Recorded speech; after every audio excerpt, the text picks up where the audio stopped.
Welcome to the Going Mach 5 podcast. I'm your host, Rashad Kenneth Thompson. Thank you so much for joining me today. If you're new here, welcome. And if you've been here before, welcome back. Today, we are in the $19 million studio, and sitting across from me, she is a vessel of the Most High. Hey. She is a mother, and you would say you're a healer, right? I'll say I'm a healer. Okay. Yeah. And we can talk more about that. Okay. I don't heal. You don't heal. I don't heal. Most High, and I help people heal themselves. Pretty much. Like, I'm not doing it. So we have an Avenger, basically, is what's happening here. And subsequently, she is the second most beautiful person that I know. You Keneecha. being number one? Oh, of course I'm number one. Always. I'm the number one most beautiful. And I'm the number one most handsome. I agree. You're very kind. Thank you for humoring me. Keneecha. Yes. How are you? Oh, how am I? I'm actually really excited. You are? Yeah. Why are you excited? Today has just been a good day. I got my hair done. Okay. That always makes me feel really good. As one does. Got a babysitter. That's always fun. I can only imagine. Whenever people have children, I always love to say, like, you're a real adult. Yeah. Like, I am not a real adult yet. I don't exist in that space yet. And then I'm here. Thank you. Yes. Thank you for stroking my ego. I'm grateful. I have to ask, and I have to really start out immediately. And in the interest of transparency, I told her that I'm going to come in hot. You have a 17-year-old. Yes, I do. And you have a 6-month-old. Yes, I do. Okay. So why the fuck would you do that? Why would I do that? Now, before you answer, I know you're probably going to give me the hippy dippy answer, which I'm grateful for. I'm going to give you the real deal answer. That's what I want. Honest, yeah. I want it's like you get to the end of the line. You're right at the finish line. And it's like, hey, let's start over. Let's do another lap. Mm-hmm. Why are you doing another lap? Okay. So I had my first son when I was 16. Okay. And before him, I wanted 5 children. Mm-hmm. And then I had him, and I was a single mom, teenager. And I was like, I'm never doing this again. Okay. So I was like, I would tell everybody, I'm not having any more children. When he leaves, I'm going to be free. I'm just going to be like maybe in a brownstone, having like an Italian boyfriend. I don't know. I was just going to be free. Sure. And then I met my partner mm-hmm. and he didn't have any children. And so I was like, it would be cool. I think we would have a cool child together. I didn't think it would happen as soon as it did. Mm-hmm. I didn't even really know if it would happen. It happened. And it was just a beautiful experience. My partner was super happy about it mm-hmm. and present. So it gave me something that I didn't know that I wanted or even needed. I love the person that I became from that situation. So who did you become? A better version of myself. Like, there's a lot of things that I didn't see within myself until I got pregnant with my second child. Like what? And I learned to really love all parts of myself. I think before I loved like my free-spirited, fun side, but then there was like a darker side, like anger, sadness, like things that I didn't really want to feel. I learned to like alchemize and appreciate those sides of me as well. And I think that's what he really taught me. Because going through pregnancy, you go through a lot of like hormones and shifts. And then after you have the baby, you're like, who am I? I'm acting a little crazy right now. I'm so happy I have male privilege. I am so happy. Every single day I wake up in the morning, I'm like, thank God I'm a man. Thank God. Because y'all deal with stuff that I'm not going to say that I couldn't deal with, but I love to say we view life through the prism of our own experiences mm-hmm. and the way that it has been portrayed to me. Mm-hmm. They're all things that I'm just like, what would that be like going through that? Oh, thank God I don't have to deal with that. It's a lot. I'm very happy that that's not something that I have to worry about. So there are things that you learned in your second pregnancy that you didn't learn in your first. Do you think that has to do with the fact that in your first pregnancy, you were so young and you really just weren't who you are now? Mm-hmm. Yeah. So at 16, when I got pregnant, it's like when I found out I was pregnant, my whole world changed. At 16, I acted like a 16-year-old. Sure. But when I got pregnant, it was just like, this thing snapped in me. I was like, oh, you got to get it together. Mm-hmm. It's time. And so the Most High was speaking to me. Like, when you're pregnant, I feel like you really have like a direct connection to God. Like, that's the closest I ever feel to God when I'm pregnant. And God told me, like, you're just here to love and guide this child. And I'm like, okay, that's cool. But being 16 and being still in your parents' home, and also like just being 16, you're very impressionable. Like, a lot of people have like a lot of opinions of you. And I just didn't trust myself as much then. Even though I was doing everything, I graduated from high school, moved out when I was 18, graduated from college, everything I was doing, but I didn't have like a lot of trust in myself, even though I was doing it all, because like so many people had opinions and I That cared. is so surprising to me. Yeah. Because you're doing the things that, I don't know these people, but you're doing the things that I imagine some of them had never accomplished. Yeah. And it's always the people, you're never going to be criticized by somebody doing better than you. Yeah. That doesn't exist. Yeah. So it's very interesting that you graduated from high school and then you graduated from college, and you're probably getting criticized by people who never been to an English 1101 class. Yeah, like some people who didn't even go to college, but they'll be like, it's like you'll do one thing, you'll be taking care of your child financially. Well, you're not present, but you're doing everything on your own. So it was just so many different things. People put a lot of pressure on parents. I'll say moms. I don't know a lot of single dads, but I would say moms, like, especially when you have a son, like, it's like, you got to do this, you got to do that. And if he's out of line, it's all on you. Right. But it's a community and they have like fathers, all kind of things. But I felt like everything was on me at that time, so I felt like I had something to prove, versus this time I realized that I kind of felt that way still, which I didn't realize. And I just really stepped more into my power, versus being like, oh, well, these people don't agree with this. And kind of going back and forth with myself, I kind of like found my voice and found what I really want. Right. I made my voice the loudest in my head versus others. Yeah. When did you start really trusting yourself to do that, though? When I got pregnant the second time, God started talking to me, and my baby started talking to me in my womb. He was like, I don't want you to have an ultrasound. And I was like, who is this? Who is talking to me?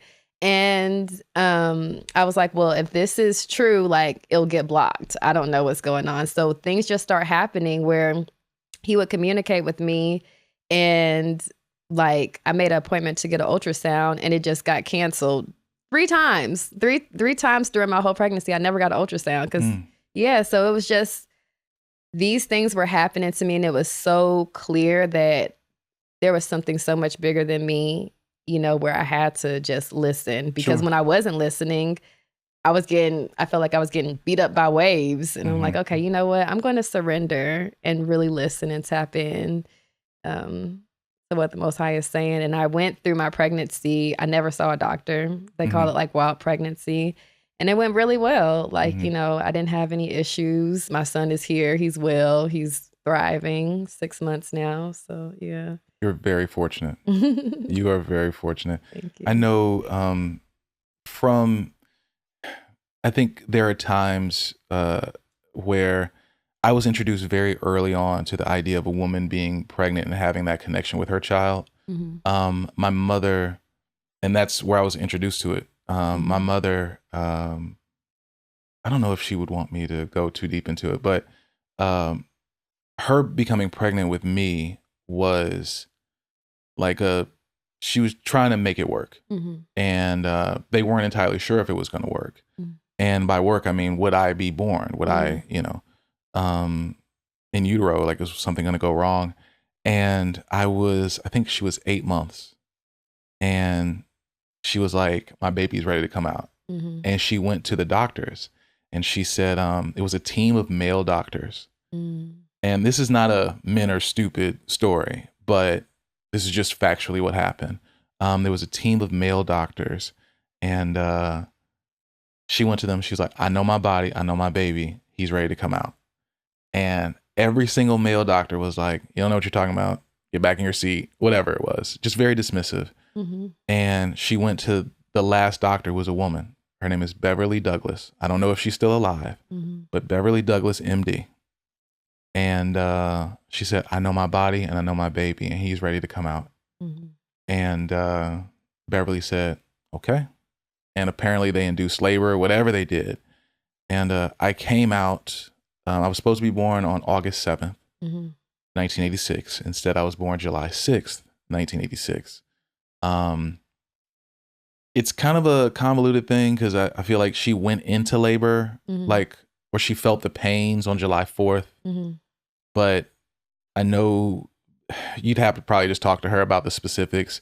But I know that I came out a month early and I was more fully grown than a lot of the other babies who were 9, 10 months, whatever it is. So that was my introduction into this really spiritual connection. This really spiritual connection that women can have with their bodies and with their children. And even you say, on a deeper spiritual connection, I believe all of it is very interconnected. And the idea of not having, from a practical standpoint, the idea of I'm not going to a doctor sounds insane. But if it worked for you, mazel tov. Was that the first time in your life? Was that the first time in your life that you felt that connected to the Most High, or was that the first time in your life with the biggest stakes? Well, I think all my life I have been connected because I talked to my mom and somebody had told me, ask your parents like what you were like before the world start, tainting you. And my mom was like, I used to act like I was a preacher. Like I would just be like, thank you, God. Thank you, Jesus. Like I was just preaching at like 2. And so like, it makes sense where I am. So like I felt connected. And then I felt connected with my first son when I was pregnant. And then I had fibroids when I was 30 and I healed them naturally. So like that was, God was just telling me what to do. And I healed it like in 5 days. Like it was, wow, it was a miracle. And then when I got pregnant this time with my second child, the connection with God was super present. It's always present, but it's just like clear. Like I can hear it. I can see it in real time. Are you a religious person? I'm not religious. I appreciate all religions though. Like I grew up more Christian. My oldest son's dad is Muslim. Like I've learned so many different religions, but I feel like they say the same thing. I'm a free spirit, so I don't really like rules. So like it be all the extra stuff I can't get with. But I just go straight to the Most High. Like I just have a direct connection to the Most High, and I only ask because it's always interesting to see like one, how people are raised, and then to see what they continue to subscribe to. I was raised, Baptist, whatever. Now I think I've become jaded. I still believe in God. Yeah. I don't know if God is a human. I have no idea. Because I think we envision God with our ego. Yeah. So he looks like us when God might not even be a he. Yeah. Like we don't know. I've never felt the need to fear God either. There's a line in one of the X-Men movies where Magneto says something to the effect of, I don't fear God. I've always looked at him as a teacher. And I feel like a very similar way. Yeah. But yeah, that's me. And I'm still on my journey like we all are. We all are. It's a marathon. Yeah. It doesn't end. Exactly. And when you'll continue to learn, and you'll continue to go through experiences, and you'll continue to try to hopefully be the best version of yourself. You were a mother very young. Yeah. I never thought that it's wild. Honestly, each time that I get pregnant, I'd be like, how did that happen? I know how it happened. I know how it happened, but I just be like, how. I know. I can tell you, I was there. But still, I'll just be like, dang, like I really had a child at 16. Like it's just wild to me. And I don't know, like, but I never regretted it. For some reason, I just was like, for some reason, this is my story. And I feel like I made it as beautiful as I could. My son is amazing. Like he's been with me all 17 years and he's so much better than I was at that age. And I think his dad would agree too. Like he's just the best versions of us. I was going to say like, and honestly, when my father would give me a compliment and he would say, you're so this, you're so that. I have to like stop him. I had to, past tense, unfortunately. I had to stop him and say, dude, like you raised me. Like this is for lack of a better term, this is your fault. Like that I am this way. I remember having a conversation with him once where I told him, Dad, I need to be very clear with you. I do what the fuck I want to do. I say what the fuck I want to say. I said, there's nothing that will stop me. And I said, it just so happens that I want to treat people with kindness, that I want to treat people with respect. I said, but I was raised to be my own man because of you. You are the reason why I am like that. You built me. And there were a lot of times where he would give me compliments and he would disconnect himself from the raising. And I would tell him, don't do that. You have to give yourself credit. So I'm telling you, for your son to be this great, he's such a great, yeah, that's your fault. Like you did that. I'll take it. And you have to, because like you did it in a time period where it's very easy to excoriate a young mother. The society does it. Yeah. Oh, you're young. You were being reckless. You were fucking raw. Whatever people want to say. Oh, where were your parents? Now your life is over with. Like everything is all fucked up. It's all your fault. You're gonna have a minimum wage job. You better hope there's no Republicans in office because you're really gonna be fucked over. Whatever. But the fact is, and honestly, sometimes everything that I just said does apply. There are young girls who are just fast and loose and reckless and don't care. And I don't know you. I didn't know you back then. I don't know what type of time you were on. I have no idea. What I do know is that when it was time for you to step up, you did it. And you're still here and you're thriving. And by all accounts, you're doing a great job. Thank you. You're welcome. It's very easy to look at people. I've gotten this from Ted Lasso, and it's a very true statement. People are too quick to be judgmental and not curious. Because if you were curious, you'd be able to talk to me and find out things about me and why I might feel this way. Yeah. If someone is upset at the idea of a particular person not being elected or a person being elected, it's very quick. People are very quick to just be judgmental instead of, hey, why does that bother you so much? Yeah. What is it that you stand to lose, when it comes to X, Y, and Z? It is very easy because I see it all the time. I'm not even going to act like I'd never done it. Like I've never seen a young single mother and the instinct was to judge. And when I say young, I'm talking 16, 17 years old. Honestly, if I'm being real, I usually...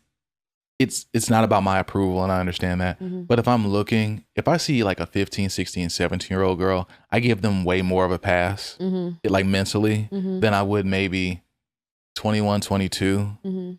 But I also have to understand that that is not the end of a story.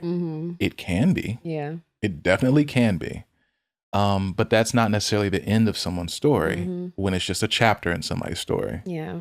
And I have to look at everything that way. And I think women are burdened with the I have a child chapter as a scarlet letter way faster than men are burdened with it. Oh, for sure. A man having a child is just like, I got a kid.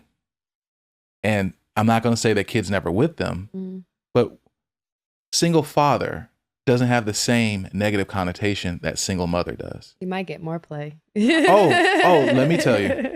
And I'm going to give you the game real quick.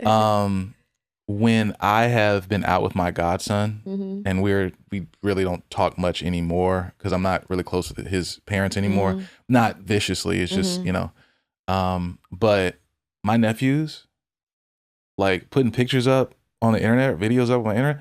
Are you kidding me? Hey, stranger. Yeah. You know how many DMs I get about that stuff? Yeah. And you know why? Because me not having children, but you seeing how I interact with children, a man, that's attractive to women. Yeah, for sure. But it's funny how we talked before, the mics got hot about the difference in the genders. We care about different things. Yeah. I'm not saying a man won't look at a mother being a good mother as attractive, because he will. But he wants to see that before you're actually a mother. That's when it's like, oh, I can have my own kid. And I'm not going to say women don't do that too. Because women say, oh, he doesn't have kids and he's good with kids. Okay. Yeah. This is something I can get with. But y'all are more excoriated for sure. Yeah. And also, side note, my 17-year-old, I think he really likes having a little brother because like I went up to his school and I had my baby with me and everybody was like, "Oh my God, he's so cute and everything." And he went on a date and the girl that he was with was in love with him, So I'm like, yeah, you get cool points for being a big brother. It's like having a puppy. Yeah, and he's such a good big brother too. See, that stuff, I tell you, I think I get older and I'm very big on accountability with myself, really more than other people. Mm-hmm. But when I started really looking at the grand scheme of people's lives, and realizing, one, I don't know these people. And I really did that kind of young, but I don't know these folks. I don't know their circumstance. I don't know what happened. Well, I mean, I do know one thing that happened.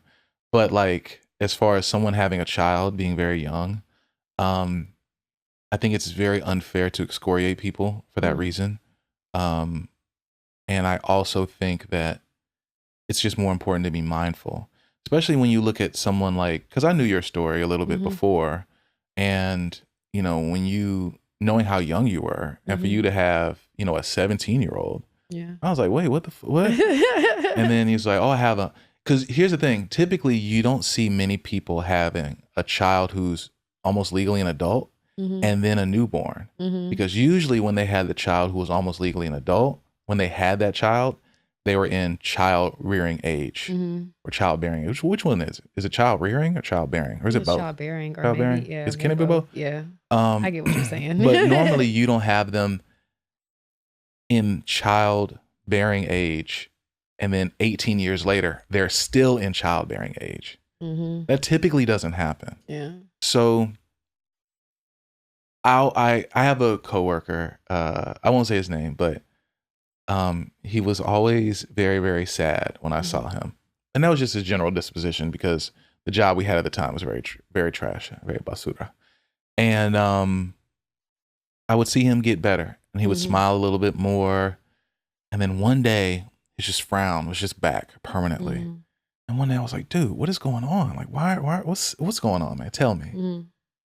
He said, Rashad, my son is about to graduate high school. And I said, that's good, right? He said,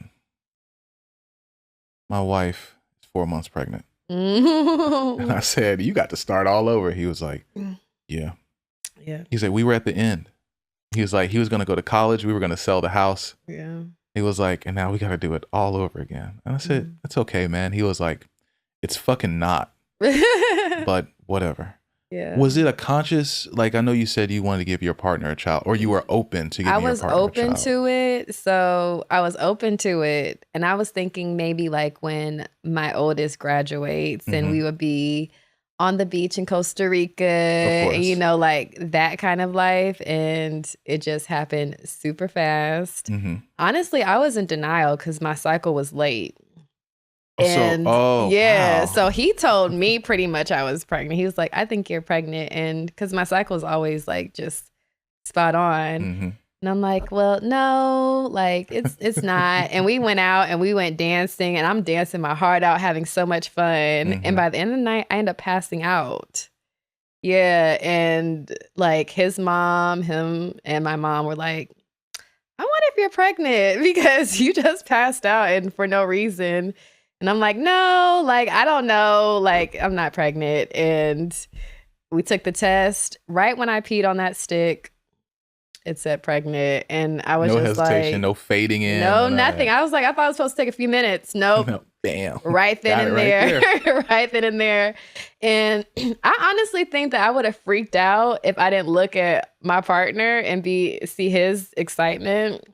And he was just like very like excited. I'm like, okay, I guess this is what we're doing. Yeah. That's nice. Because, that wasn't a part of my plan, at all. But it actually went really good because I didn't get to experience like really being present in my pregnancy and enjoying it and taking pictures and having a partner. So I got to get that experience. So it really was like a different experience for me. That's so nice. Yeah. You got two chances to do it. One when you yourself was a child, and now you get to do it with, I would assume, the love of your life. Yeah. So, is there a difference? What were the main differences other than your maturity? What were the main differences between both of your pregnancies? So I remember I told my friend one time, I was like, I felt like I really always really loved my son and didn't ever regret it, but I didn't really enjoy it. Sure. Because I was working all the time in college. I just felt like I was more in my masculine with him. Okay.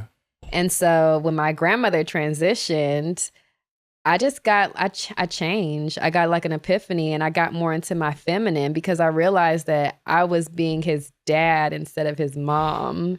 And I saw not that it was a disconnect, but I saw it go into the disconnect when he got to be a teenager. Sure. And I was like, ooh, I don't want to repeat cycles. I really wanted to have a good relationship with my son. And I saw that it wasn't going that way. So I had to apologize for a lot of different things that I did when I was unconscious and just trying to survive and make it. So that's one of the big differences to me. Like with my second son, I let his dad know, I'm staying at home for a year. I'm staying at home. I'm breastfeeding. This is what I'm doing. I'm being very present, very intentional with this baby. During college, I took care of rich people's children while my child, had to not get the attention from me. So I know so much. I'm so good with children. I'm going to give this to my child. So so I'm very much more in my feminine, the more motherly for both of them now. So that would be the difference. You took care of rich people's children in college. I worked at a child care center, also nannied too. When did you, we'll circle back to that because I have a question about that, but when did you go into corporate? So after college, I was still working at the child care center. And I wanted to go into my field, but nobody would hire me because they were like, you don't have any experience. And I was like, I did not know that I thought when I graduated from college, that meant my life was going to be great. And I was actually shocked. Nobody ever told me. Right next to insurance, it's the biggest okie doke. I did not even want to go to college. I just wanted to take care of my son. I was not a scholar. That was nothing. I struggled to get my degree. I don't believe you. I don't believe you. I wish I could tell you something different, but school was never my thing. And honestly, it's because it wasn't ever interesting to me. Learning how the school system started, it just all makes sense. I'm a free spirit. I like to have fun. You talking at me it's not a good way for me to learn or me. So school was just not a good experience for me. But so I graduated and nobody would hire me. I ended up staying at that job for years later. And then I was like, you know what? I'm not extending my contract. I'm going to quit. I had nothing lined up. I was like, I'm just going to quit. Is that when you left corporate? No, that's when I left the childcare. So I'm saying when I got into corporate. When you got into corporate. I'm going to share that story. Okay, so didn't extend my contract. And I was for a week, eat, pray, love. I was doing yoga, eating vegan food. And then everything that I asked for, I got in a job. Finally, when I let go of that other job. So I was working at a nonprofit called Lawyers for Equal Justice, and I loved it. But I have been out of corporate for so long, I forgot what you call it. I was on a contract, so for a few years. And when that ended, I ended up just trying to find another job in personal injury, and I absolutely hated it. So that's when I left corporate, in 2018, and I've been out of corporate since 2018. I have no desire to ever go back. You're very fortunate. Corporate is that corporate world. I think anybody who's ever worked it understands it. And I kind of have that mix at my job. And it's typically not something I talk about. But there have been a lot of attempts at my job to get me to go corporate. The whole good old boys club. Hey man, we got a 6 o'clock tea time or whatever. Bro, I ain't getting up that early. And first of all, I would, but just to, there's certain people you don't want to be in bed with. Or the politics of things, and all it takes is one person not to like me. I'm in a union. I'm happy. Being out of corporate for 6 years, how have you seen that you have changed in that time period? So much, Mhm. because like I would always say, like, when will I not feel tired? When will I not feel these ways? And it's You're a like, Black woman. You're always gonna feel yeah, tired. yeah. So it was just like all these things. And I realized, like, when you're in that rat race, you can never catch up with yourself. But like when you are present with yourself, that's when you're Mhm. present with the Most High, when with God. And for the longest time, like I was just go, go, go, go, go, go, go. Mhm. So, dang, what was the question again? I was just really No, I was saying, like, how have you changed Oh since you've been out of yeah. the rat So race? since I've changed, I've been able to be more present Mhm. and heal a lot of things that I didn't know was a thing for me from childhood, because I went from being a child to having a child to going to corporate and being survival mode. So like there was a lot of trauma that like Mhm. was just swept under the rug for me. So like I got to heal a lot, be a better version of myself, be more present, Mhm. be more free. I love that. That's the best part, having your time. Does it Having help your having time. like just such a supportive partner? So when I first quit corporate, I was still on my own. Sure. So we've only lived together for a year, so I was just by myself for the longest. Mhm. It was literally God. Sometimes I still wonder how I did it.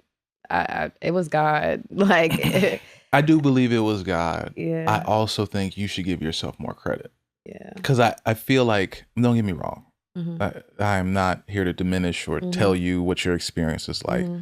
There have been plenty of things that happened in my life where I just said, oh, this is something bigger than me. Yeah, My steps are well ordered. yeah. This is divine.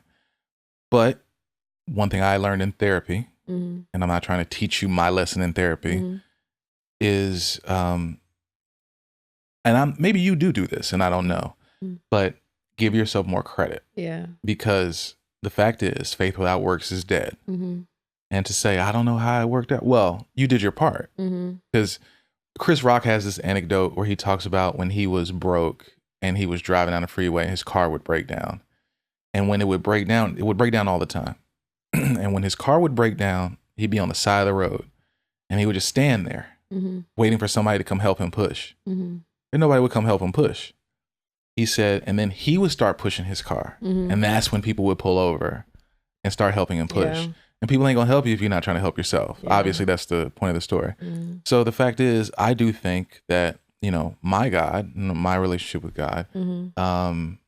is not, I'm not, it's a personal thing. One thing I tell people is 3 things I don't talk to you about. I don't talk to you about my politics, my religion, and my money. Those are 3 things I don't talk to, because I don't know who I'm talking to. Hmm. I don't know your level of intellect. I don't know your level of understanding or comprehension. I have no idea. Hmm. There's a great chance I might be more informed on the politics and religion aspect than you are. Hmm. So I have a tendency not to talk to people about it. But give yourself some credit. Yeah. Because I know, yeah, it was God, don't get me wrong. But like, same with your kid being this best version of both of you and your partner. Hmm. There's a reason for that. Yeah. It's because you did it. Yeah. Like, you had to do it. Hmm. There are a lot of times where, and I don't know if this is like a gender thing.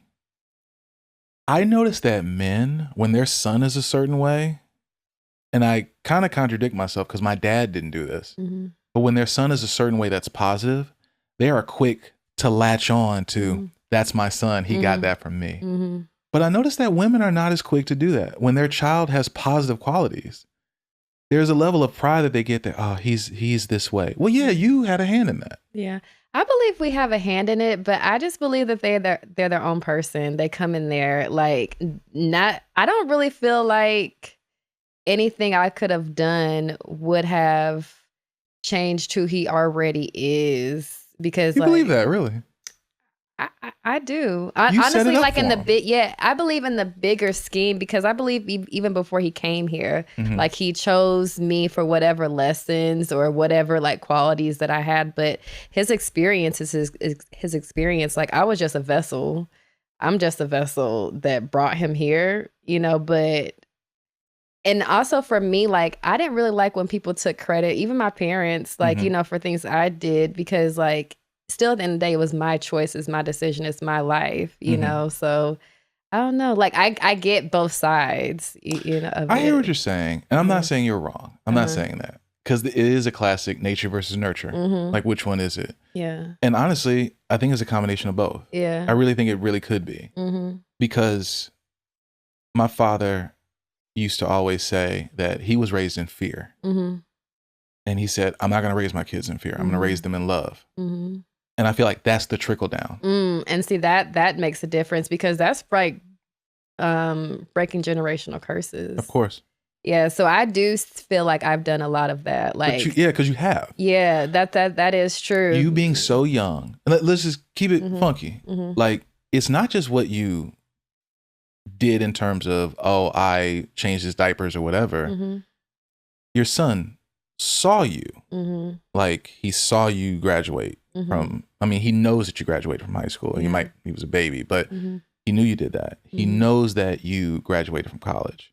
You've been a quintessential example of what someone should be. You created and manifested a space for him to have a great example of this is what I need. This is what's acceptable. Yeah. Anything less than this is not acceptable. So for him you're handing him the baton and he's taking over the race. Yeah. He can't then win the race and then not give you credit for running your laps. Yeah. That's not how that works. So I understand, like, you might be like, oh, well, I feel like he was going to be the person. I don't believe that, because if he had a shitty mom that set no standards for him to follow, he wouldn't know what a standard was. I understand that there are exceptions, and there are some people who are just, you were going to be who you're going to be, because there are plenty of successful, great people who are great parents, and their kid turns out to be the Unabomber.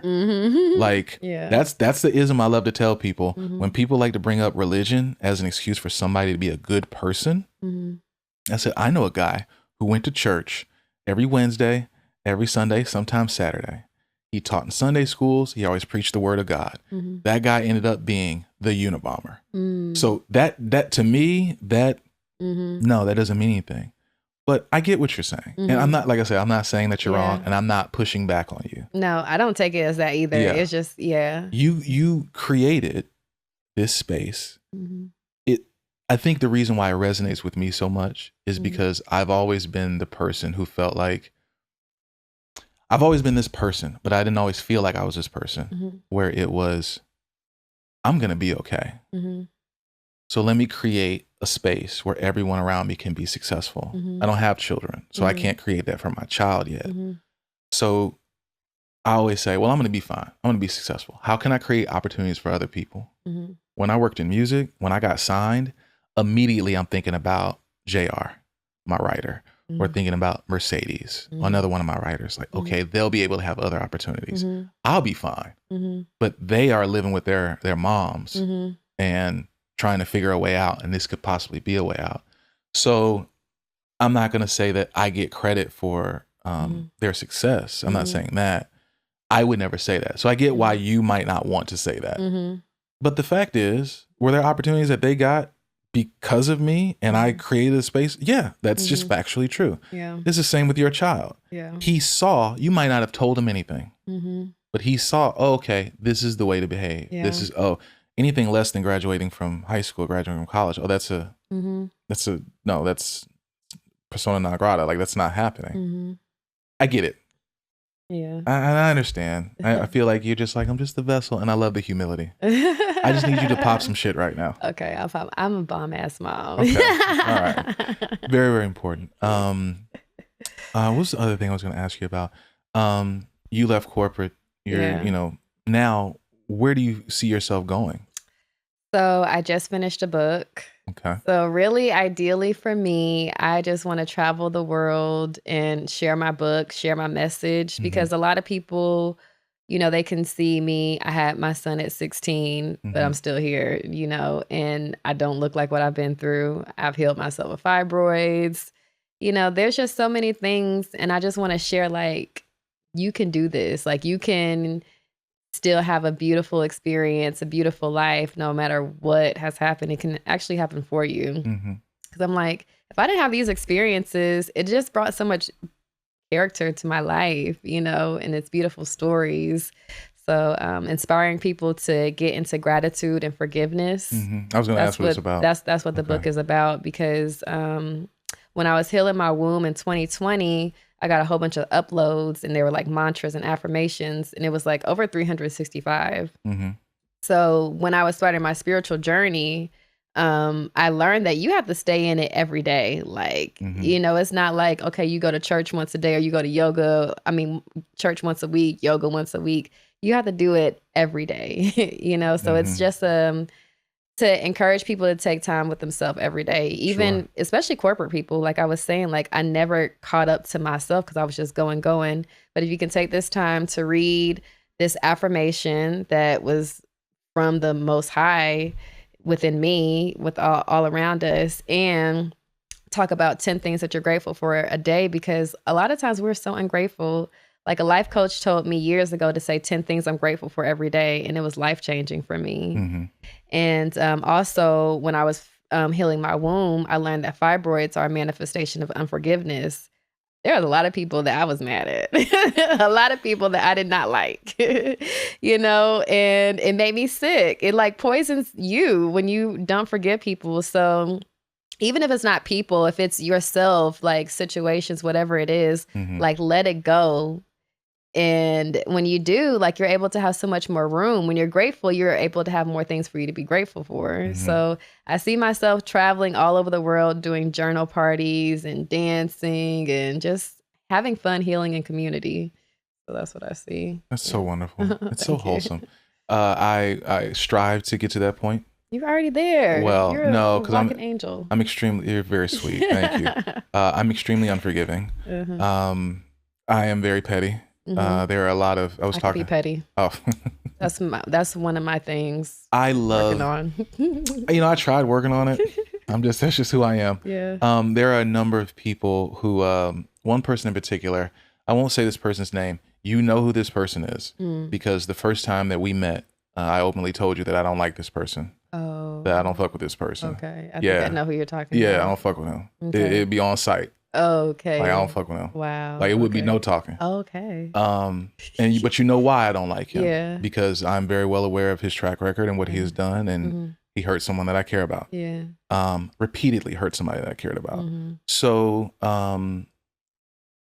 the thing is, like, people love to. There's this analogy that I saw on the internet. I think it was a pastor, a preacher, whatever he was. He was on stage and he was talking about forgiveness, and he was like, you're just holding on to all this weight and all this weighing you down when you don't forgive people. And I'm just like, we have such a different view of forgiveness. Because it ain't weighing me down at all to not fuck with people. Like for me to hold resentment towards people, that's not weighing me down at all. Like zero. I can dislike you. There's a particular person who was in my life who is family. And when my father passed, their role in it was just not my father's passing, but in getting the affairs in order, their role in it was like, they didn't give a fuck. Like they didn't care. At least that's the way they behaved. And I still hold resentment towards that person. Yeah. And I'm going to hold it forever because I feel like that's the natural right way to be. And there are some people, don't get me wrong, there are times where I've been slighted in the past where I'm objective and I'm understanding, and I can understand when people are in a bad space. I can understand when you're young and immature. Sure. Just depends on what you did. Yeah. I have not had fibroids yet. Hopefully that's something I never have to deal with. I hope not. You never know. I hope your womb is fully protected. Yeah, I hope my womb is really good. But I will say that I'm glad that you were able to heal, and clear that up, and get yourself situated. When you finish the book, where can somebody buy it? So actually, I'm contacting the print shop. Okay. This week coming up. So prayerfully by the end of this month, it'll be available. Yes. Okay. Because I'm going to need to buy that because I want to see if I can be a better person. I won't be a better person, but I'm gonna buy it. I believe you will. I believe you already are.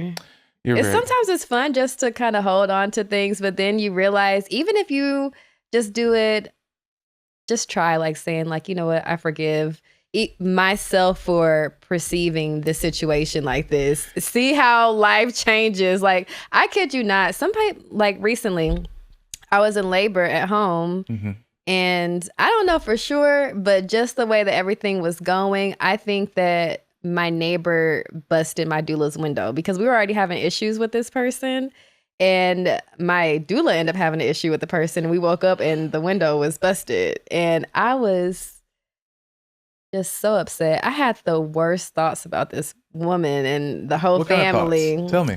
That she had like bad weave. Like I was just like, she was just, I don't know, I just started judging her and her family and everything. And that's just not usually my personality. Now I have to see her all the time because she's like lives across the street from me.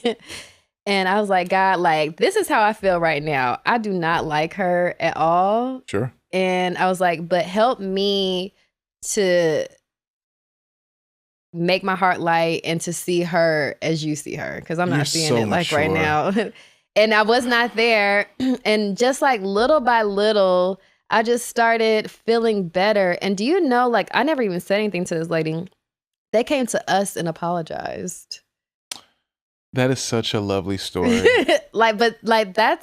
It's not just this story. These things happen to me all of the time. When I let go and I forgive people, it's just like the universe be like, all right, I'm going to bless you. And sometimes they end up cursing them because of karma. Like, you know, I strive to be on that level. I am not. I'm just not. Like that's why you have to get my book. Yeah, maybe that's it. I'll tell you, there have been plenty of times where someone has slighted me and I've forgiven them. Yeah. To say that I'm not a forgiving person is like, that's kind of hyperbole. But like, it all depends on what you did. Yeah. And it also depends on how you handled it afterwards. Yeah. Because you cannot slight me or disrespect me and then come back around to me and be like, hey, what's up? No, you need to lead with an apology or we need to talk about the elephant in the room. Yeah. Because you trying to skirt the issue, like, oh, some time has gone by. I don't have to. No, I believe in accountability for myself and for everyone.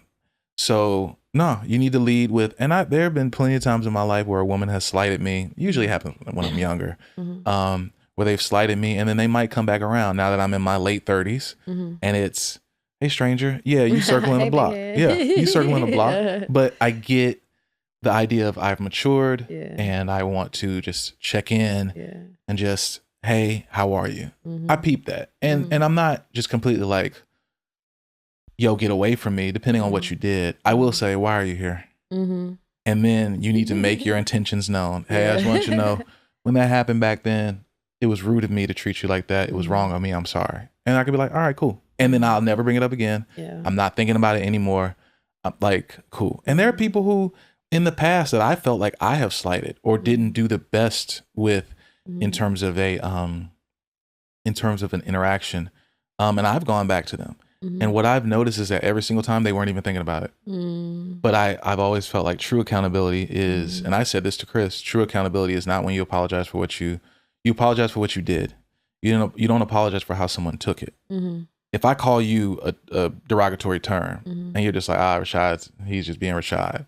That doesn't mean I wasn't wrong to call you that just because you weren't offended. And you see that a lot on the internet. People will make a comment and then get pushed back on the comment. And then they will now determine, oh, guys, I was joking. You weren't. You just determined that you were joking based on the pushback you got. Yeah. I think it's very important to be clear on your intent when you say things. And usually if I am incorrect, if I'm wrong, if I can look at a situation and say, yeah, I was wrong for that. I shouldn't have said that. I can't count the number of times I've apologized to somebody and they were like, yo, I wasn't even thinking about that. And I'm like, yeah, that doesn't matter. I was still wrong. Yeah, so maybe I do need to get your book because maybe the universe will bless me more if I start forgiving more people. But I also feel like it has to be authentic. Yeah. I can't inauthentically forgive people. Yeah, I mean, and it's a forgiveness is a marathon. And, you know, there's people who I forgive that are in my life like constantly that I still have to be like, didn't we just have this conversation? Like, you know, like you have to, you know, show your boundary. Also having boundaries too is very important, you know, so it's a marathon. It's an ongoing thing because sometimes things will come up and you'll get mad again and having to forgive them again. Like, you know, I will say that happens a lot. Like general principle, not so much connecting with people, but it's usually the same things. The same things that people do will bother me.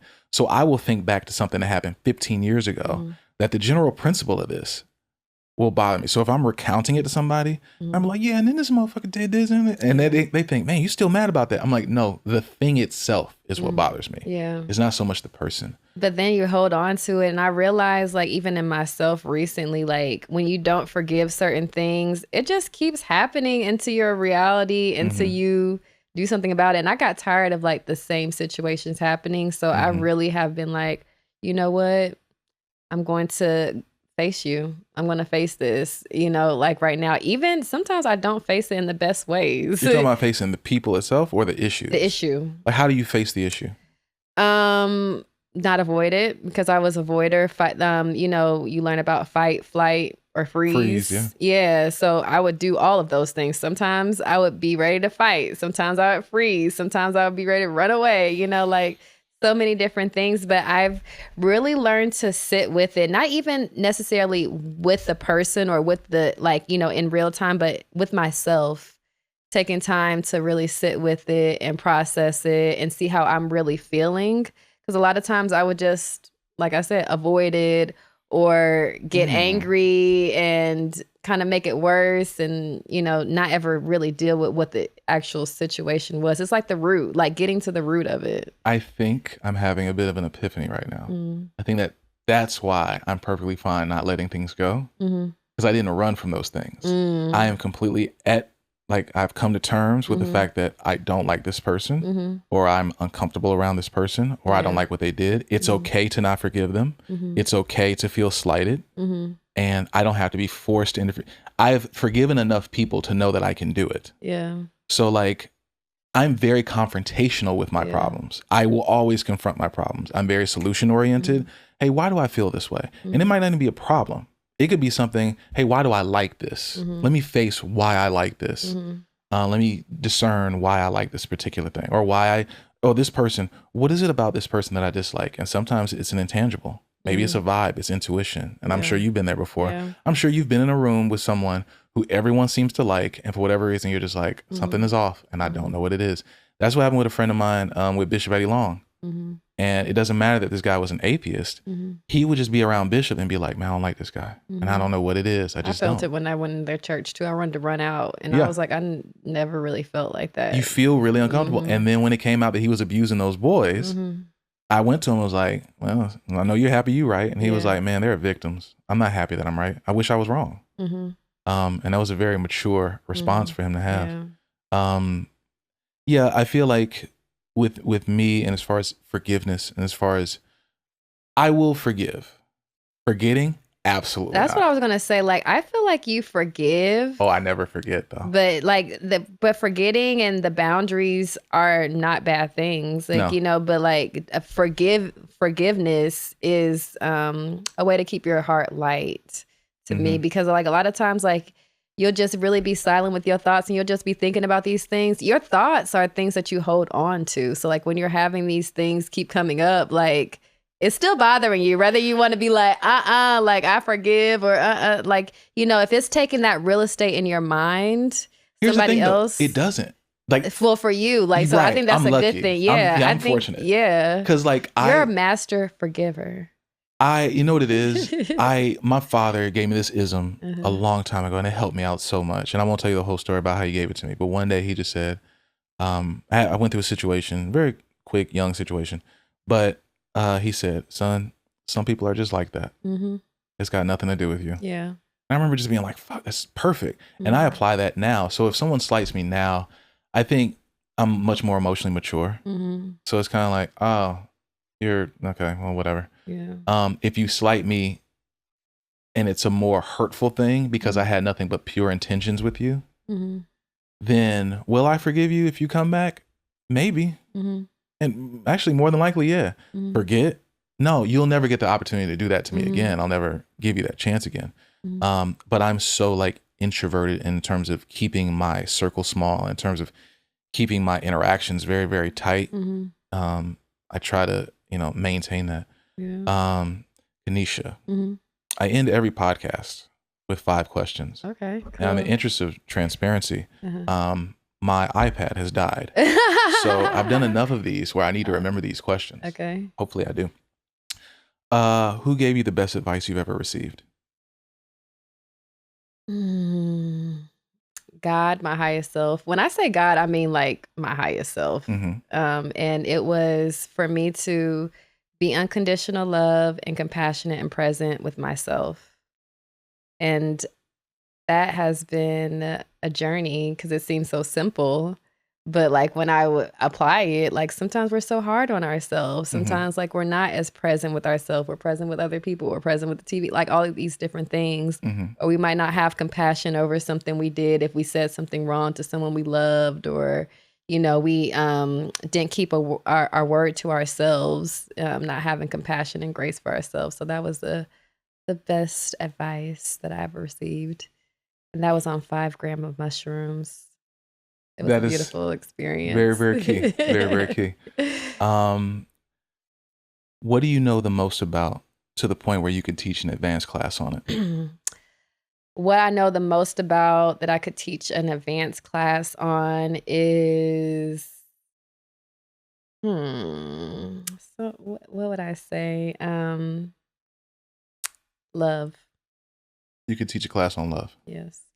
Self-love and love for others, like the journey to get there. I believe that I'm a master at, well, I'm on a journey of love, and I've gained a lot of tools along the way, and I would love to share them with people. Yeah. Okay. Yeah. Where do you feel the most confident? As a mom, because I've been a mom so long.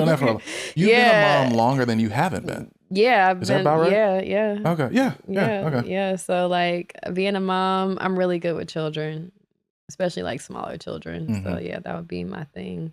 Okay. When you die, what do you want to be remembered for the most? When I die, I want to be remembered for love. Like, yeah, the way that I make people feel, you know, I want that just to go on. I love like Jesus and Christ consciousness, and knowing like all these years later, we're still learning about like the teachings of Jesus. So, and he was teaching love, and how, so that is he or so she, interesting. Whatever they were, but not many people do what you just did, because you flat out said that you're not religious. But there are people who are not religious and then will not recognize the teachings of Jesus, because we have to remember, because I'm not religious and I don't know what Jesus did or didn't do. What I do know is that Jesus factually was a real person. There are people who like to say that Jesus didn't exist, and that's factually untrue. He was a person. Now, if you want to have the opinion that he died and came back to life, fine, whatever. If you want to have the opinion that in essence that makes him a zombie, that's completely fine. You can have that opinion, or you can not have that opinion. I don't know. But I thought it was very interesting what you just did. Yeah, and that could be another whole podcast. But I've been studying Christ consciousness, and I've been learning it through Jesus. And that was an interesting thing, because growing up in church, it didn't really I didn't really resonate with a lot of things, but I always did with Jesus. So when I stopped going to church, I honestly was like, Jesus, like, I'm not really worried about you, like, necessarily, honestly. And but it just kept coming to me, and I just like saw that it's real, like Jesus is real, like, and I'm sorry for even thinking that when I left religion that it was that I was leaving Jesus, but Jesus is separate from the religion.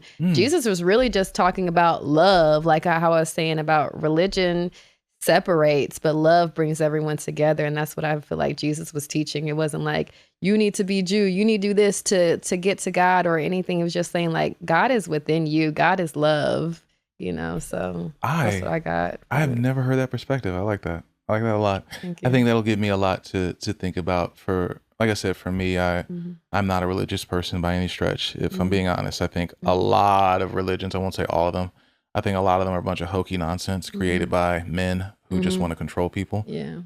Some have that opinion about Christianity. Maybe I do, maybe I don't. The point ultimately is, I think whatever you consume that helps you be a better person to your fellow man, I'm all for it. Yeah. Absolutely. But this is not about me. This is about you. And the last question, why are you here? Why am I here and on earth? It's open-ended on purpose. Okay. I am here on earth for God to experience life through Keneecha, you know? So to bring that love here to this realm, and to be the reminder for everyone that God is real, God is you, God is all of us. Anything here that we can see, think God is.